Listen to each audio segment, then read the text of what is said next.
Morning, everybody. How you doing? Welcome back. Spurs Talk Show here. Hope you're happy and healthy. Please do the honourable things for me. If you like the content, hit the like button, hit the subscribe as well if you haven't already, and hit the notification bell, and drop a comment. Let me know your thoughts on today's topic. And look, I haven't mentioned this guy before, I've mentioned him in the past, but I haven't mentioned him of late.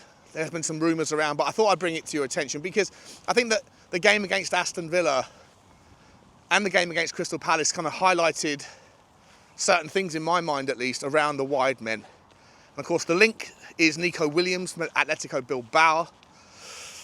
The guy was supposed to be out of contract this summer. He signed an extension to his contract in December. He's now got release clauses embedded into his contract, which I'm not sure off the top of my head what they are, but I think it's around £40 million or 40 million euros. And he's a wonderful talent, a precocious talent, shall we say. What I would say about him is he is not the cure for all ails, shall we say. If you think that Tottenham's front three or the wide guys have difficulty in beating a man, and you're looking for a guy who's got brilliant one-on-one dribble success, brilliant take on speed, sensational numbers when it comes to crossing, that sort of thing, and his progressive carries, that kind of statistics, and I'll be putting the data up so you can see it on the screen, then Nico Williams is your guy. But if you're looking for an all-rounder, a guy who can do absolutely everything from the left or from the right, who can spot a pass, whose passing accuracy is at the highest ends of the spectrum, who is going to bag you 25 GA, then I don't think that's the guy yet. At least not yet. There's a lot of players out there that are brilliant take-on specialists, take-on merchants. Jeremy Doku is a perfect example. Brilliant eye-test merchant, an eye-test wet dream. You'd love to see him do the tricky, the step-overs, all that stuff. Same with Adama Traore. Blistering pace, wonderful technique at times, can beat a man and can get himself into brilliant positions. But with both of those players, and I'm not saying that it's the same with Nico Williams, but with both of those players, there's always something that's missing from their game. It's very rare that you find a player who is extraordinarily talented at the selfish aspects of football, and also very accomplished at the non-selfish aspects, like making sure that your pass, your offlay, is timed to perfection, that you're watching in the peripheral vision, that you can see the run and make sure you get it to them before they get offside, all of those things. And I think Nico Williams, whilst an unbelievable talent, a brilliant dribbler, thus far of what I've seen, and I think the stats will support it. Again, I haven't seen the stats yet, but I'll be throwing them on the screen. I hope, this might be, if you're seeing this video, then you know that the stats did end up checking out. If otherwise I wouldn't be putting this out there. But I think you'll see that the stats will suggest that his passing and his all-round play at the moment doesn't live up to the same levels of his one-on-one stuff. Now, is that a problem? Is that an issue? Well, no, not at all, because I think it's an area where he specialises, where he's specifically extraordinarily talented, is in the stuff that Tottenham don't really have at the moment, even though we're seeing it. And I think yesterday we saw it with Brennan Johnson on the left. Against Palace we saw it with Timo Werner on the left. A lot more attempts to get the ball and drive to the byline. I think Brennan Johnson, for what it's worth, is really growing on me. I said it on the last video I've just done. I think he's emerging. His personality is emerging. I like the way that he winds up fans with the shush. I like the fact that when he scores a goal, the team celebrate with him a little bit. It's a little bit more. There's a little bit more celebration when he does it than there is for some other players, and I think that might come down to how popular he is. I love the fact that when Udogie got absolutely slammed by John McGinn yesterday, that Brennan Johnson was there first to have a bit of argy-bargy and shove the player, protecting your teammate. I think he's growing on me, and I think he's someone who's learning. Look, I don't think there's anybody, I said this before in the Palace game, there's nobody that you would rather have who has to put in a very low cross onto the sixpence and the edge of the 6-yard box at the moment in the Tottenham side than Brennan Johnson. Most of his assists have come through that version, hitting the ball, driving it low into the tight corridor and for an easy finish for either Richarlison or Timo Werner or Sonny. We've seen a few of them. He's developing his game. He's pressing now as well, which is fantastic. And for the first time yesterday, I saw him run and run and run and exert a stupid amount of energy for nearly 90 minutes. I go back to the Wolves away game where he was, out on his ear. He was absolutely exhausted after 45. So I think he's improving in so many aspects, and it's a wonderful thing to see. But I still don't think he has, nor Timo Werner, who again is also starting to improve and to do the things that I'm sure Ange are asking more of, direct one-on-one stuff. But in the summer, would you want to have a player who is a specialist in that regard?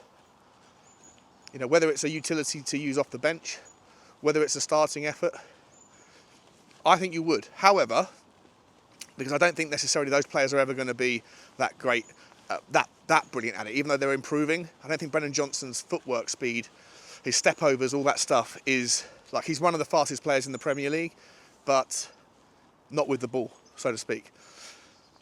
And so I wonder with Nico Williams, he's certainly a horses for courses kind of guy. A lot of money to spend on a player, a lot of upside with him. I think he, again, like most players, would improve under an Ange mindset, under an Ange philosophy, where you're allowed to express yourself and play your game. But as I say, my kind of concerns are that he's not necessarily entirely well-rounded yet. Loads of time for him to improve. He's only young in all of the other aspects and departments of play.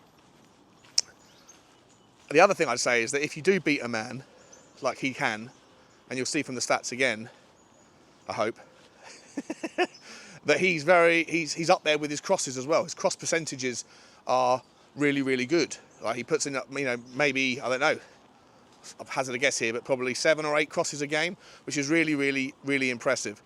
But if you're going to put in all those crosses, you need someone on the end of them. And of course, with Richarlison's role in the team playing kind of sacrificial lamb style stuff, where he pulls people out of position, he's not always going to be there at the end of the move to get the head on it. And if Sonny's playing in the 9, where he's more involved, then he's not going to head the ball anyway. That's not his thing.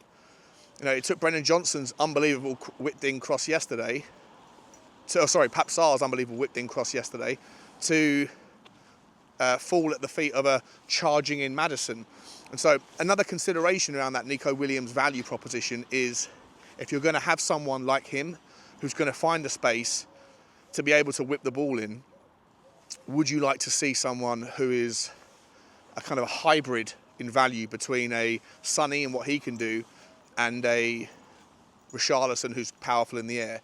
And maybe on that basis, someone like a Dusan Vlahovic would be a really strong option who can run with the ball, who's got a brilliant finish on him, great eye for goal, peripheral vision is top notch, but he's very strong in the air as well. And so I feel like if you're making a big decision around a winger that you're going to bring in this summer that has certain skill sets, but not all boxes ticked, then you have to consider and zoom out a little bit and think about the value proposition of having him just coming in to play with what we've got, versus if you're going to really get the best out of him, then you probably need someone else who can do a little bit more over here that can finish his work for him.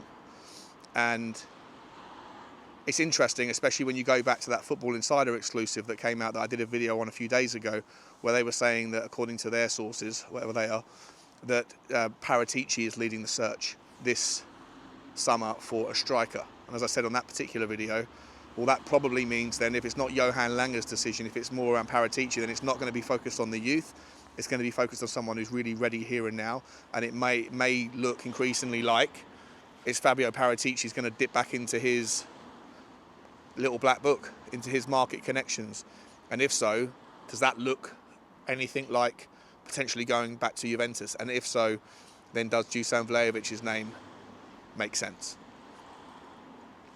I just putting 2 and 2 together here and getting 5 guys. Possibly, probably. Anyway, like I say, I'm a massive fan of Nico Williams. I think he's got bags of potential to be better in all departments.